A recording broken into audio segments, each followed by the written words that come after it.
Samir Arora is now joining us. He's our market master today, founder and fund manager at Helios Capital. Samir, great to have you with us here on the program. Thanks very much. Missed you yesterday at the event. You were missed. So I hope... Just to see what you're I on mute, missed. I think, Samir. No, Sorry. I'm not Yeah. Sorry. Go on. No, I said I saw a little bit of it on YouTube to see what I have missed. And I did miss the Jugalbandi and all that, which would have been fun to see. No, I mean, I look forward to having you for the next one, Samir. How are things looking from a market standpoint? Again, that the top in Jan to the low in March was 3.5% on the Nifty. It was a little more for small caps, mid caps, but the gush of money has come in and we moved right past it, right? So very short-lived, shallow corrections. Another one of those. That is true. But that's about if it. you look at it, that in March, both the FIIs and mutual funds bought so much, I think aggregating to maybe 70, 80,000 crores. And the market didn't go up. I think the market has become very big in the sense that I think we will soon have to stop focusing only on what FIIs are doing and mutual funds are doing. Because this third group of promoters, private equity guys selling doesn't get reflected. For example, a foreign private equity fund selling doesn't get recorded, but an FII buying against it gets recorded. So I think this market will soon go beyond all this. Just like in the US, you don't every day analyze which fund is buying or what they are doing. So, but one way it is good. I'm not saying it is a bad thing. I'm saying for now, I am playing for the budget. I am playing in the sense that I don't want to look at in-between things because the results might be poor in many sectors. Anyway, we think we have less of those sectors. But in a big picture sense, I'm bullish on the budget, or I'm going to decide on that day what to do next in terms of varying my net a little bit, 5%, 10% here or there. Because Mr. Modi himself keeps saying that it'll be a transformational budget. And so let's see what he means by that. And secondly, as the government in the last, the Feb budget said that they will be reducing the fiscal deficit, or that is one of their goals. The only way you can marry these two things, which is have a transformational budget, which normally means that you will invest in new areas. It can't mean that you will cut subsidies or that you will cut government capex. And the fact that you will have a fiscal deficit reduction, if not to the extent indicated, but at least directionally, it can only be done by aggressive selling off some state-owned companies. That is number one way you can do it. And the second way you can do it is to say that the government and the PSUs have a lot of land and that can be monetized, or some other asset, but mostly land, I would think. So if those things happen, it can keep the overall big picture thing positive. Anyway, we are not going to change our net drastically on these things either way, but there's no need to be negative in an environment where, we are okay, the world is okay, why be negative? Okay. So basically the point, when you say the budget, policy, right? What's going to be the big thrust? Policy, but I'm saying because the policy will be reflected first now in the budget, I guess.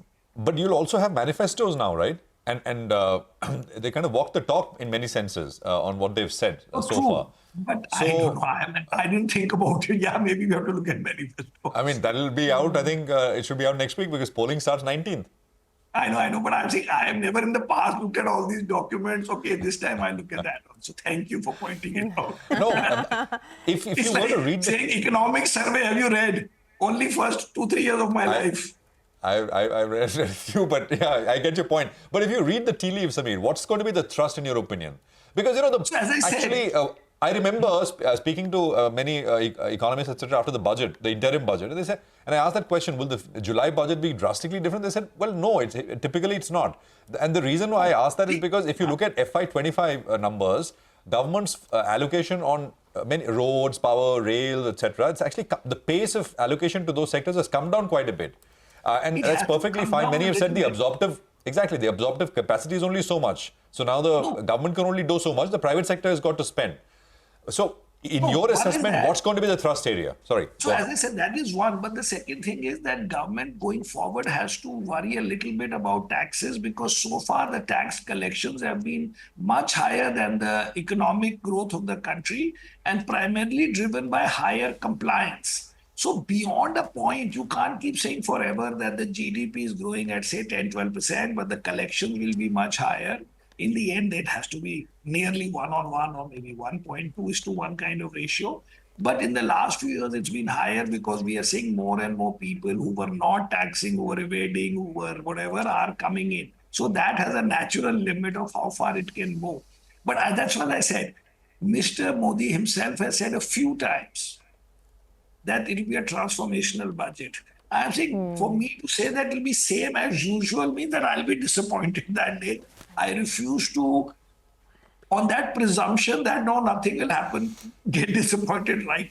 I don't want to do that because I think it's been said more than once and it will be a laying out of a plan for 5 years. Also, please remember that many of these reforms that are announced, let's just say selling some state-owned companies is considered a reform, which it is. Or you say that monetizing some assets is a good thing. None of that happens within 6-9 months, normally. So it may not happen in the budget period, but it's a big picture macro thing on which you present to the world and to yourself what is the next thing to look for. As I said, these things will not overly change the portfolio. Maybe it'll change 5-10% here or there. My net, instead of 70, I'll make it 60 or something. Or the other way around, saying that, a lot has happened. But I'm saying if you're looking at what is the next with 95% of the time, according to me, you don't need. You just get the ongoing growth of the corporate sector and the earnings. But still, if you say, what is the next? I'm saying budget. Samir, hi, morning. By the way, you don't need to read any of these documents anymore, right? You have a lot of AI tools for it now. You have Chat GPT and the like. So I think the economic survey, in a minute, you can sort of get done with it. Well, I have not done that also. Okay, I will learn all these things going forward. Slowly along the journey, I stopped looking at the railway budget, which was my big highlight. Then I stopped looking at the budget. But before that, I stopped reading the economic surveys and stuff like that. Okay. Well, no, the only question, Samir, is that I agree that it could be transformational and game-changing and all of that, but how much of it is in the price, right? I mean, from November last year, the Nifty was at what, 18,000? We've climbed a lot in the last 5-6 months. Do you think the best is yet to come? No. It's not that best is yet to come, but it's not that some big deal has happened. So if you look at last 2-year returns, that is calendar 22 plus calendar 23. In rupee terms, what is the market? And we are not looking at some small cap piddly index. NSE 500, which is the market. It is up cumulatively around 30%. The market was up 4% in 22 and some 24 or 25%, or maybe a little less in 23 calendar year. So over 2 years, the market is up approximately 14-15% annualized. And that is our normal annualized returns for the market. If you look at 5-year returns, or you look at 15-year returns, or you look at 20-year returns, and in that range of 13-15% forever. So even if you look at last calendar year, the earnings growth was, I think, 22%, and the market went up 2% more. And if you look at 22, it was obviously the earnings growth was more than 4%. If you look at it in dollars for the last 2 years, I'm talking about 22, 23, leave out this quarter. Then over those calendar years, the market was up only 20% over 2 years, so around 10% per annum. Because in 22, the rupee depreciated 10%. 10% per annum is lower than our nearly any period's returns of our index over more or less any slightly longer period. You take 5 years, 10 years, 15. It's not. The thing is, you only know, and we also know, that our top holdings are not working, which is the banks. We also know that our shorts are not working for other people, which is the IT. Separately, we know that Samir, the my consumer is not was working. So what is working? Nothing has worked. So nothing has my question was more to do with, does the budget become an incremental trigger or not? That was my question, Belly. Otherwise, X of the budget, once the budget is out of the way, what is your approach to the market? Because there's one narrative now which says that money is moving out of India and into China. Would you agree with that? No, I disagree with that. Basically, what is happening is on the margin. For example, just in March, 30,000 crores has been put in by FII just in March, which is like 3 days old news. So nothing is going out. That is story of people who have too much into China and have to desperately try and spin that story. If somebody does a value trade for some time, that is possible. Big picture, I don't think it is happening that more money is going into China than in India, except at the margin by somebody. And even there, last month, that is this March month, India has had one of the highest FII inflows, maybe in many, many years, or I don't know, but broadly a decent enough number. So I was saying, so the Indian market has been compounding in the fast in rupee terms at 13-15%, which is more or less in line with the earnings. Today, the valuation is not so attractive that we say it is the best time to invest, but neither is the valuation so bad because it hasn't gone up in the last many years. If you look at the full market, for us to feel this is some bad point to start. So that's why I'd say it's a normal market. You will get normal earnings growth plus minus. You will not make any extra money on re-rating, but hopefully you will not lose much money on de-rating of the market. And then these events are required because there are half the audience which doesn't like just the fact that normal earnings are compounding. They want to know when is the quarter ending, when is this happening, what is the FI flow. Actually, all those things in the end don't matter if the earnings are coming plus minus, you get your returns. But so therefore there is you need a story for longer term also. How will we grow at 7%? Why will we be the fastest growing?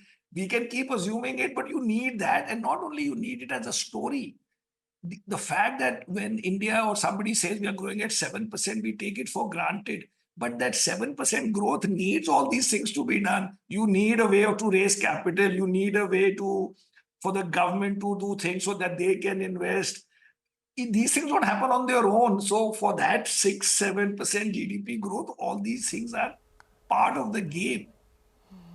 The way we do it is just one thing. For example, Infosys, let's not say Infosys, some company will announce that we will grow our earnings 12% and we say, okay, 12%, it's fair, whatever. And then after some time, the company will say we won an order. And people get excited that the company won an order. Well, the fact that you were growing or you had targeted some 12% growth meant that you are supposed to get X number of orders. It's the same thing with the country. We are assuming a 6-7% growth that needs many things to be done.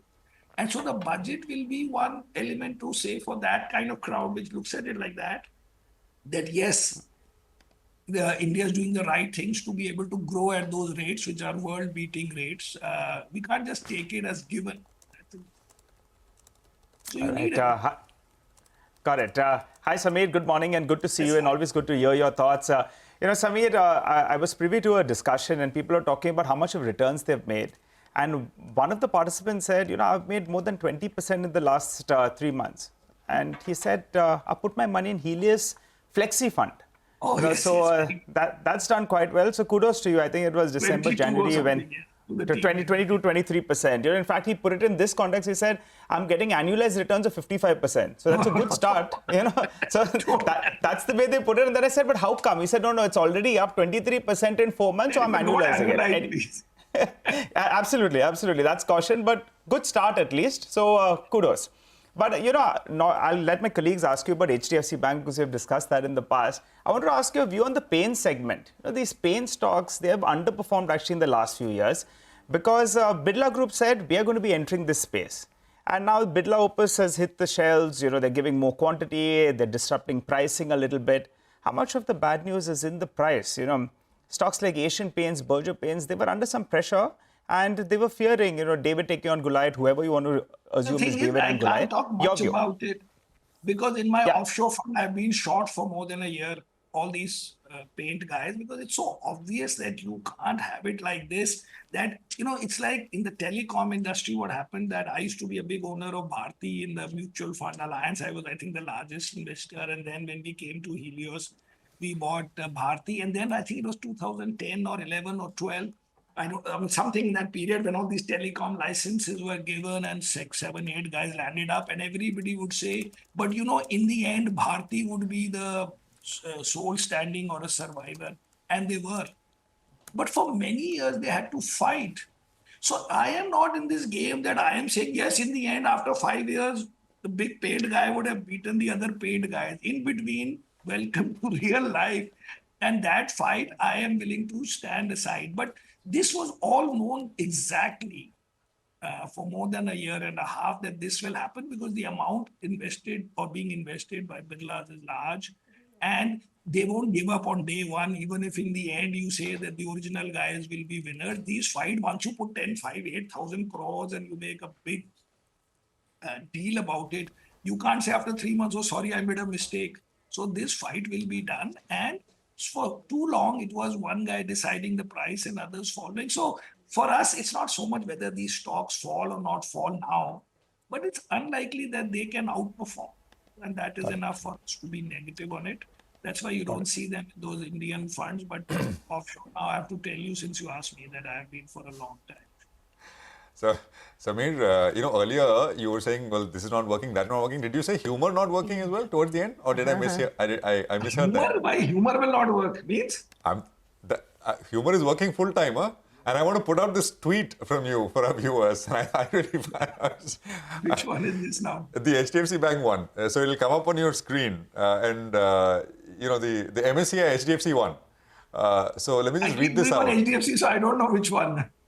So I think there were 2 or 3. So it'll come up on your screen, and you said the MSCI process, right? You said if lots of foreign investors have sold lots of HDFC Bank in the recent quarter, then lots of foreign investors will have to buy lots of HDFC Bank in the near future. So this I must explain, because many viewers won't understand what it means. Yes.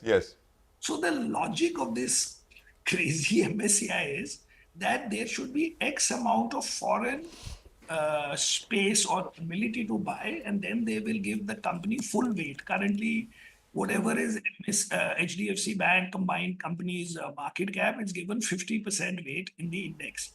So the rule is that if you have 25% still available to foreigners to buy, then the weightage will be doubled, which could mean, in theory, something like $4-5 billion of buying required over whatever few months. And so everybody was looking at this quarter's numbers, and that is for March 31st. And the room is 24.95%.